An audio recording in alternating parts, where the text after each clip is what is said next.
Boa noite a todos os nossos irmãos espíritas, todos os nossos irmãos do projeto Espiritismo para Todos. É com muita alegria que nós temos mais essa oportunidade de encontro, mais essa oportunidade de nos reunirmos no entorno da mensagem espírita, a mensagem dos evangelhos, a mensagem de Jesus. E eu queria iniciar esse nosso encontro exatamente agradecendo por essa oportunidade. Sou muito grato aos idealizadores e administradores do projeto, pela oportunidade que nos dão de estarmos juntos. Sou muito grato pelas pessoas que partilham conosco desses momentos. Sou muito grato aos amigos espirituais, pelo auxílio que nos dão incessantemente, apesar das nossas limitações e das nossas dificuldades. Mas, como não poderia deixar de ser, sou muito grato a Jesus, aquele que é a luz do mundo para todos nós, aquele que nos recebeu a todos aqui nesse educandário. Então nós iniciamos esse nosso encontro exatamente manifestando a nossa gratidão.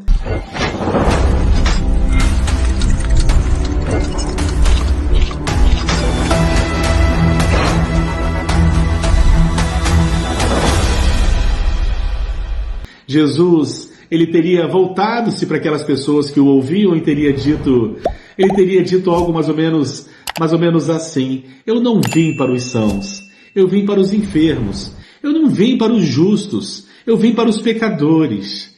Essa frase, esse comentário, essa afirmação de Jesus, dizendo para quem ele veio, é algo tão profundo, mas tão profundo, que vai nortear o estudo dessa noite. Eu não vim para os sãos.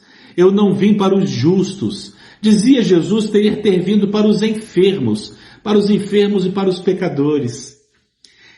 E eu acho essa parte tão importante, mas tão importante, e digo mais, tão cativante, porque eu começo a compreender que Jesus veio para mim. Eu que sou repleto de erros, eu que sou enfermo da alma, dado aos meus vícios, às minhas más inclinações. Jesus veio para aqueles que erram e para aqueles que se reconhecem como aqueles que erram, porque o reconhecimento de nós mesmos, o reconhecimento de quem nós somos, o reconhecimento da nossa real realidade, esse conhecimento é algo muito difícil, que nós ainda estamos engatinhando nessa compreensão.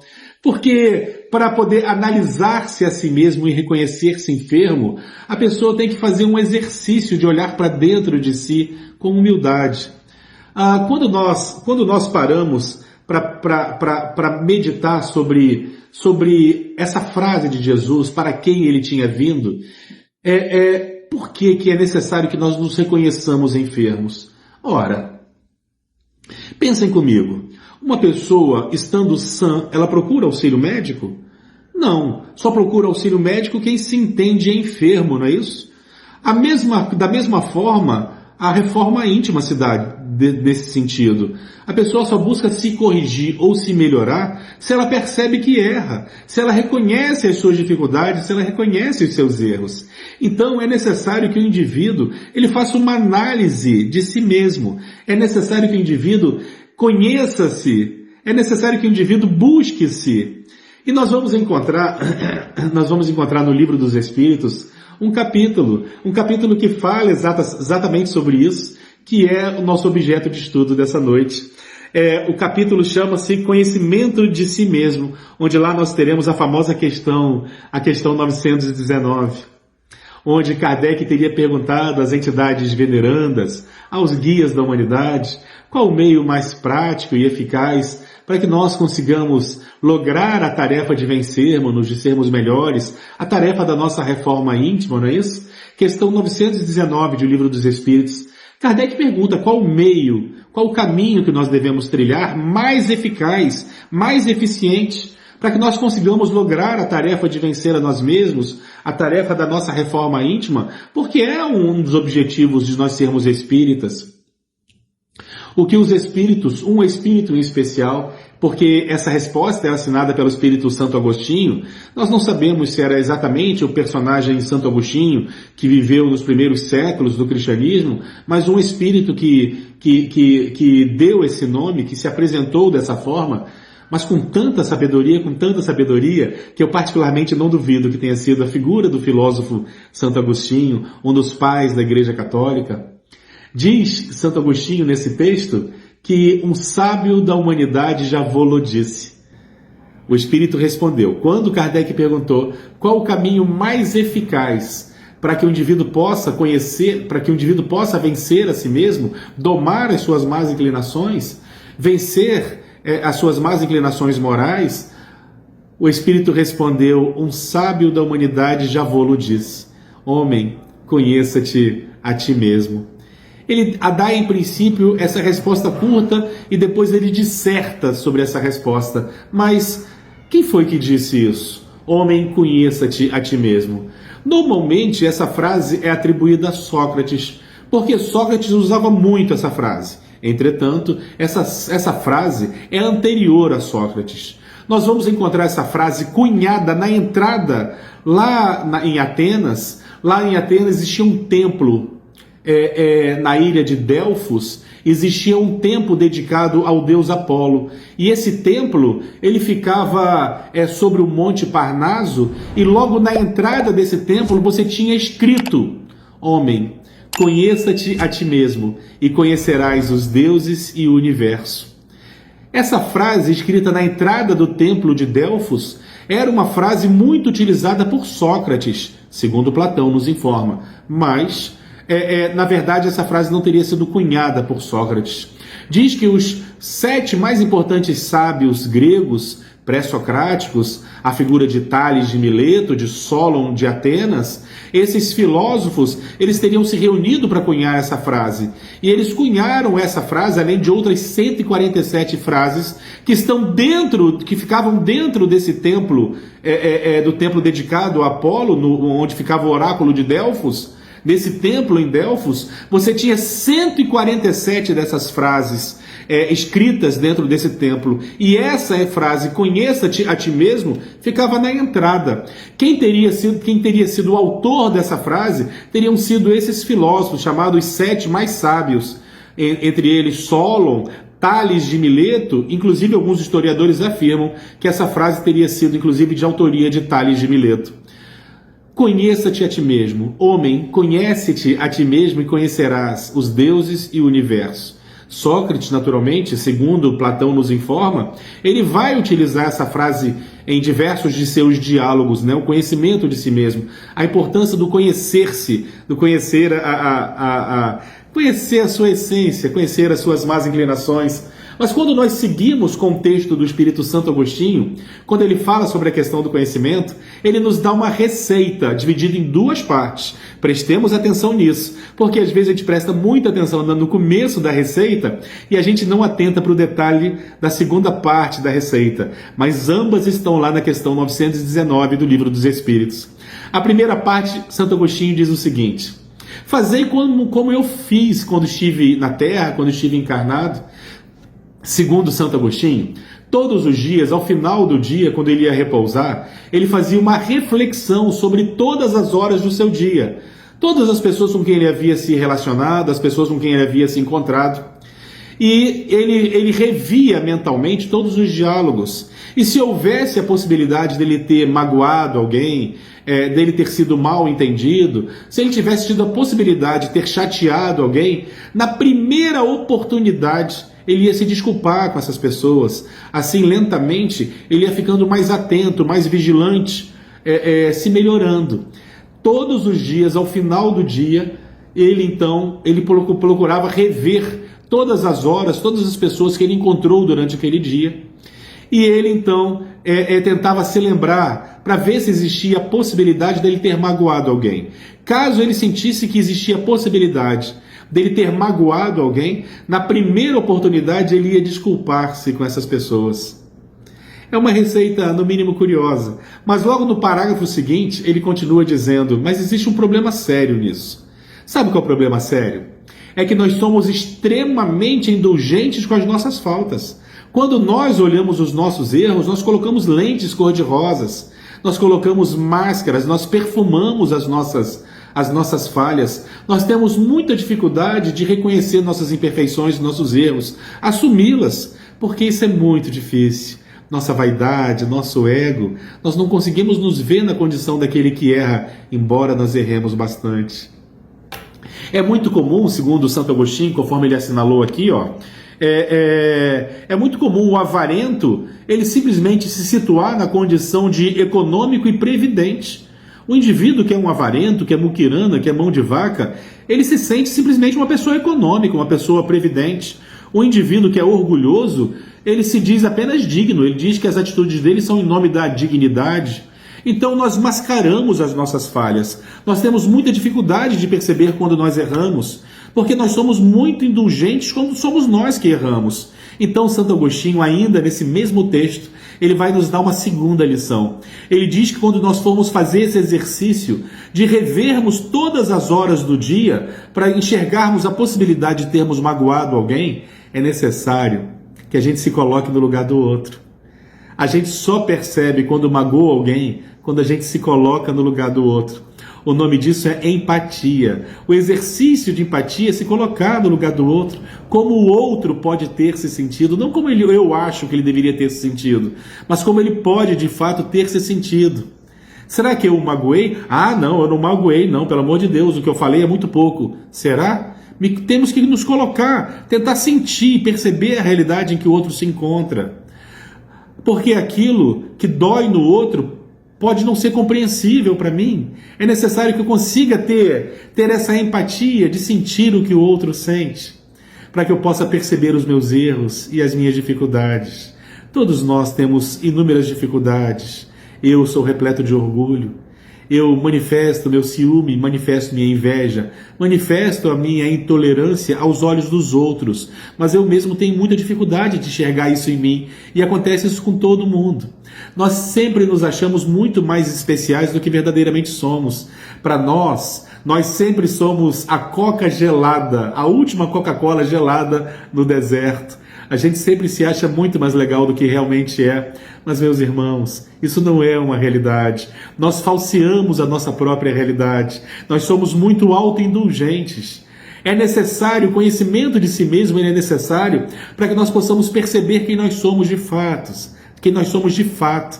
Encontrando em mim as dificuldades morais que eu ainda possuo, eu posso corrigi-las. Porque se eu não encontrá-las, eu não corrijo. Relembrando que nós falamos alguns minutos atrás, a pessoa que não se percebe enferma não busca auxílio médico.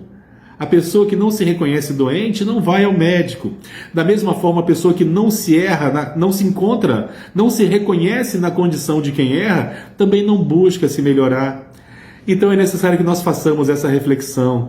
Nessa busca de nós mesmos, na compreensão de quem nós somos, é buscar as nossas falhas. É lógico que não somos apenas falhas, temos virtudes também, mas nesse momento, o mais importante, as virtudes nós já temos facilidade de reconhecer, nós enxergamos até quando elas não existem, mas reconhecer as nossas falhas é o mais importante. Precisamos perceber as nossas dificuldades, nos colocando no lugar do outro, ouvindo o que o outro tem a dizer a nosso respeito, respeitando a opinião dos outros.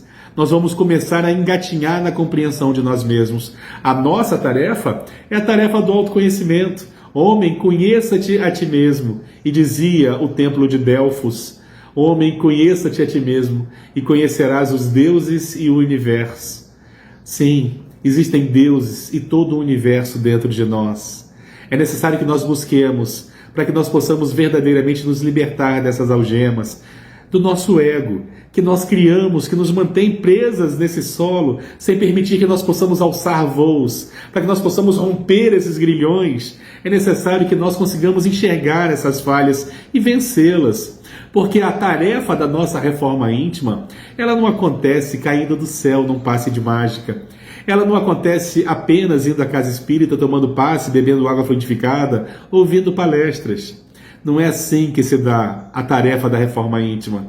É necessário um esforço da nossa parte. Relembrando uma frase célebre de Francisco de Assis, patrono da minha casa espírita, Francisco de Assis tem uma frase em que ele diz algo mais ou menos assim: aquilo que deve ser feito, façamos agora. Façamos agora, a gente começa fazendo por obrigação. Lentamente a gente vai aprendendo a fazer por amor. Mas o primeiro passo tem que ser dado, nos obriguemos a fazer. É necessário que eu consiga vencer a mim mesmo. Ah, mas Guilherme, se você agir dessa forma, você não vai estar sendo sincero. Meus irmãos, é também um exercício, é uma construção. O que nós chamamos de sinceridade é só o nosso ego se manifestando. Se nós temos que fazer, façamos. Vamos fazer, vamos nos esforçar para fazer sim. Se eu tenho que vencer a mim mesmo, eu sei que vai me machucar, eu sei que vai ser difícil, mas eu preciso fazer, porque lentamente eu vou me disciplinando, aquilo vai se transformando em algo natural. Mas nós temos que assumir o protagonismo da nossa reforma íntima. Os outros não podem modificar por nós. A modificação é nossa, tem que vir de dentro. E eu não posso ficar esperando a reforma íntima cair do céu, não. Eu tenho que fazê-la agora. Ela tem que começar hoje. Comecemos hoje. Vamos fazendo uma reflexão do que precisa ser modificado. Vamos ouvir aqueles que convivem conosco. Esses enxergam boa parte das minhas dificuldades. Esses compreendem esses enxergam as limitações que eu tenho, que eu não as enxergo. Vamos ouvir aqueles que estão à nossa volta com muita humildade, com muita compreensão. Vamos nos colocar no lugar do outro. Vamos tentar sentir a dor do outro. Nós vamos lentamente percebendo quando nós magoamos, quando nós machucamos, e nós vamos nos modificando. Nós vamos aprendendo a sermos mais tolerantes. Nós vamos aprendendo a sermos mais fraternos, nós vamos permitindo nos arrastar por todas essas mensagens de ternura. Quando nós somos convocados a esse banquete de amor que a mensagem espírita nos traz, todos nós, quando somos convocados a partilhar esses pães espirituais, nós somos envolvidos em centenas de mensagens de ternura. Então permitamos, deixemos-nos arrastar pelas mensagens de ternura e dulcifiquemo-nos, tornemo-nos mais doces, tolhidos, que nós possamos verdadeiramente aprender a tolir as nossas más inclinações, aprendamos nós a vencer, como ensinava Jesus no Sermão do Monte, nas bem-aventuranças, bem-aventurados os mansos. Mas Jesus não disse bem-aventurados os covardes, ele disse bem-aventurados os mansos. O que é a mansidão e a mansuetude? O que é isso, senão um indivíduo que tem controle de si mesmo, um indivíduo que tem controle, que se controla, consegue controlar as suas reações, que consegue verdadeiramente se controlar, que mantém o equilíbrio, é a mansidão. E Jesus teria dito ainda nessa bem-aventurança, bem-aventurados os mansos, porque eles herdarão a terra. Nos ensinava Jesus que haveria um momento em que a terra seria ocupada pelas pessoas que se controlam, pelas pessoas ponderadas, pelos mansos. Meus irmãos, a tarefa do autoconhecimento é uma das tarefas mais difíceis. É uma das tarefas mais difíceis, que nós temos que voltar os nossos olhos para dentro de nós mesmos. Siddhartha Gautama tem nos seus sutras, nas suas mensagens, uma frase em que ele fala sobre as nossas órbitas oculares, onde ele brinca naturalmente dizendo que as nossas órbitas oculares, elas estão voltadas para o lado errado, porque nós só enxergamos para fora. Seria muito mais útil para nós se nossas órbitas oculares enxergassem para dentro. Porque enxergando para dentro de nós nos conheceríamos mais. A tarefa do autoconhecimento é a condição mais importante para a tarefa da nossa reforma íntima. Busquemos desvendar quem nós somos de fato, mas usando o conselho de Santo Agostinho na questão 919, nos colocando no lugar do outro.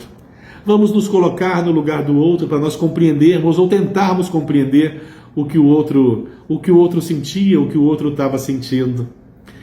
Naquele momento em que aquelas pessoas ceiavam com Jesus, Jesus sentava-se à mesa, possivelmente alguns personagens daquilo que seria o seu colégio apostólico, Pedro, Tiago, João, André, Mateus se convertendo naquele momento, e publicanos, pecadores. As pessoas perguntavam: como pode o seu mestre sentar-se à mesa com publicanos e pecadores? Jesus então diz que ele não veio para os que se acham bons, ele veio para os pecadores. Ele não veio para os saudáveis, para os sãos. Ele veio para os enfermos. Ele não veio para os justos. Ele veio para os pecadores, para aquelas pessoas que reconhecem as suas dificuldades, ou pelo menos que esforçam-se. Jesus veio para mim, que sou repleto de mazelas e dificuldades, que sou enfermo no sentido das enfermidades espirituais, porque o meu ciúme, o meu egoísmo, a minha inveja, o meu rancor, verdadeiramente são como chagas, são como feridas na alma. E Jesus veio para mim, para me auxiliar. Ele que impunha suas mãos aos enfermos, que limpou a pele de inúmeros leprosos, que retornou luz aos olhos de inúmeros cegos, também por mim o faz. Naturalmente que Ele retira, me auxilia na retirada das chagas que eu trago na alma. Também a minha cegueira espiritual, Jesus caminhando conosco, nos auxilia sempre.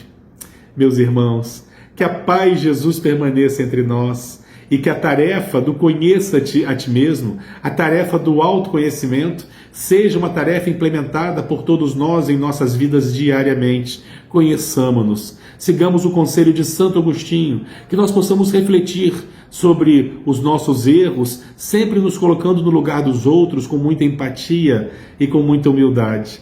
Que a paz de Jesus permaneça entre nós.